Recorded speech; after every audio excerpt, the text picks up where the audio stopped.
जब मैंने शादी की, मुझे उनका पूरा नाम भी नहीं पता था, मुझे उनके पिता का नाम नहीं पता था, मुझे उनकी जाति भी नहीं पता थी और कुछ भी नहीं पता था। जब मैंने अपने पिता को यह बताया तो उन्होंने पूछा, क्या तुम्हें पिता का नाम भी नहीं पता? तुम्हें नहीं पता कि वो कौन है? तुम कैसे शादी करोगे? मैंने कहा, मैं सिर्फ लड़की से शादी कर रहा हूं, मैं उनमें से किसी भी दूसरी चीज के साथ शादी करने की कोशिश नहीं कर रहा हूं जो आमतौर पर हो सकता है कि लड़की के साथ आए। मेरी शादी सिर्फ लड़की के साथ है और मुझे बस यही पता है। तो हर किसी को लगा कि एक बहुत बड़ी तबाही होगी।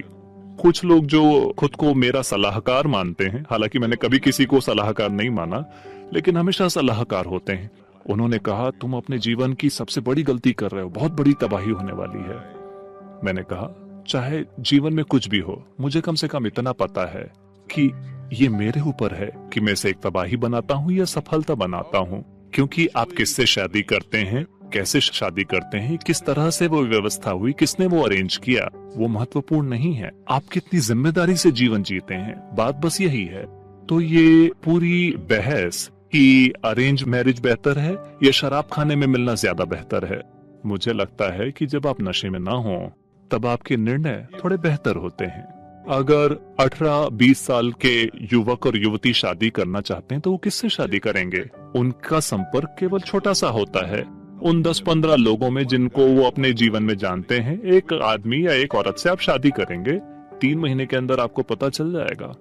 लेकिन ज्यादातर देशों में एक नियम है, एक कानून है कि कम से कम आपको 2 साल दुख झेलना पड़ेगा। ये एक जेल की सजा की तरह है। अगर आपने गलती की है तो कम से कम 2 सालों तक तो आपको दुख झेलना ही पड़ेगा।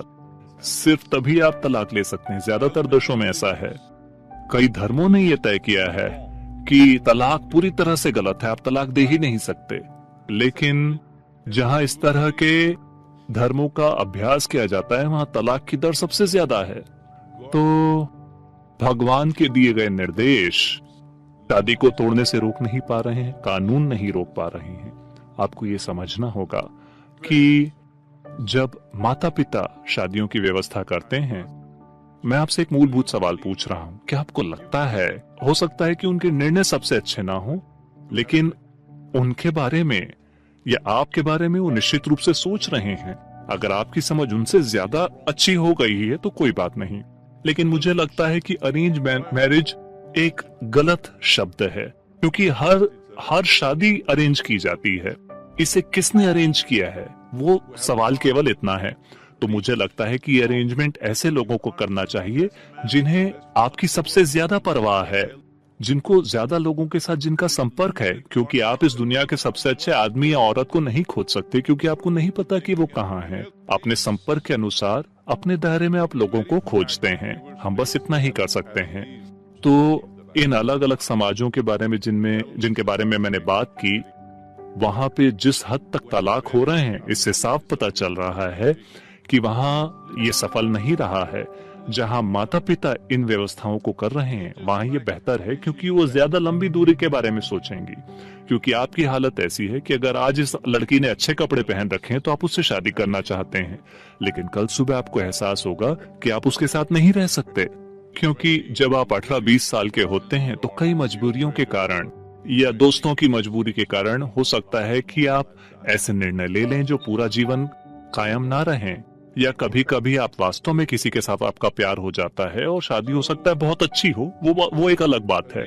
तो अरेंजमेंट्स या व्यवस्थाएं, हर चीज एक अरेंजमेंट है, इस बात को समझिए।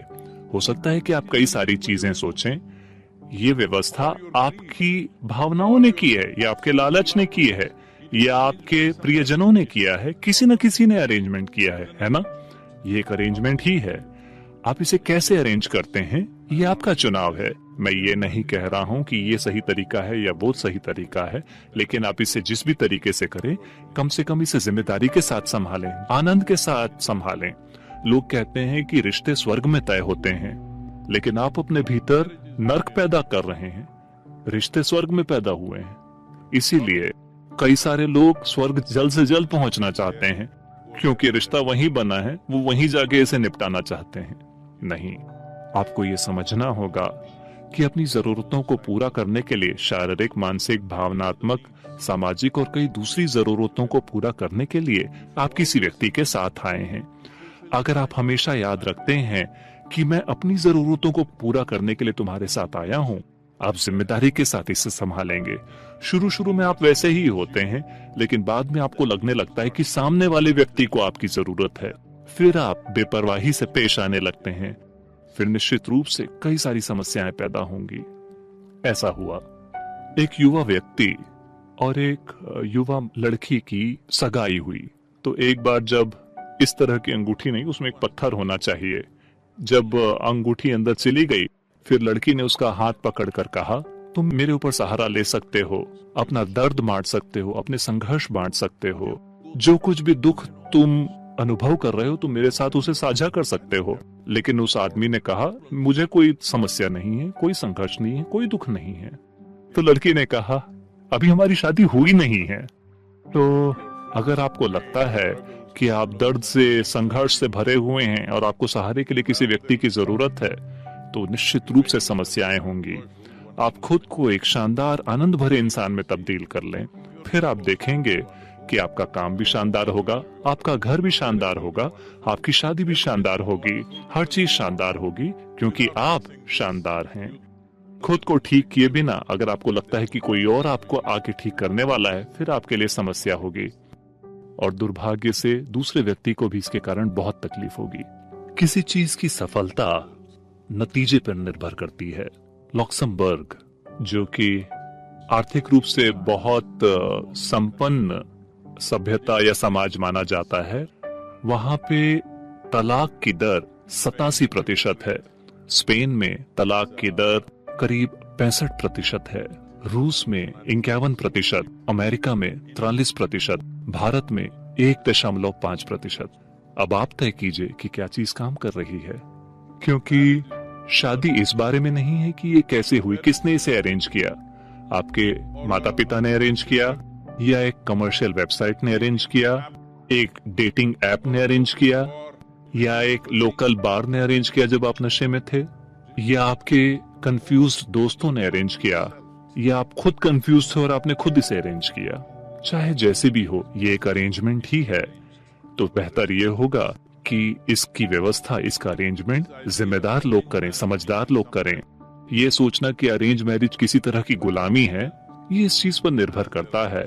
देखिए, जिस तरह से लोग, आपको हर जगह ऐसे लोग मिलेंगे जो किसी का शोषण करते हैं। कभी कभी हो सकता है कि आपके माता पिता शोषण कर रहे हों, वो अपनी खुद की फायदे के लिए चीजें कर रहे हैं, अपने सम्मान के लिए, अपनी दौलत के लिए, अपनी संपत्ति के लिए। हो सकता है कि उन वजहों से उन्होंने ये अरेंजमेंट किया हो। ये हो सकता है कि लोग ये दर्शन देख रहे हों, लेकिन कुछ 2 दिन पहले किसी ने मुझसे पूछा था कि वो अपने बेटे के लिए एक लड़की खोज रहे हैं। एक लड़की बहुत अच्छे से पढ़ी लिखी है, सुंदर है, दूसरी लड़की, उसके पिता बहुत बड़ा आदमी है, तो किस लड़की से हम अपने बेटे की शादी करें? तो मैंने एक सरल सा सवाल पूछा, आप अपने बेटे की शादी उस एक लड़की से कराना चाहते हैं या दौलत से कराना चाहते हैं? आप तय कीजिए। मुझे नहीं पता कि आपकी प्राथमिकताएं क्या है, ये इस पर निर्भर करता है कि आपकी प्राथमिकता क्या है। अगर आपकी प्राथमिकता ये है कि किसी की दौलत शादी करके आपकी बन जाती है और आपके लिए बस यही मायने रखता है, तो ठीक है। मैं ये नहीं कह रहा कि ये गलत है, ये आपका चुनाव है, आपने उसी तरह का जीवन चुना है।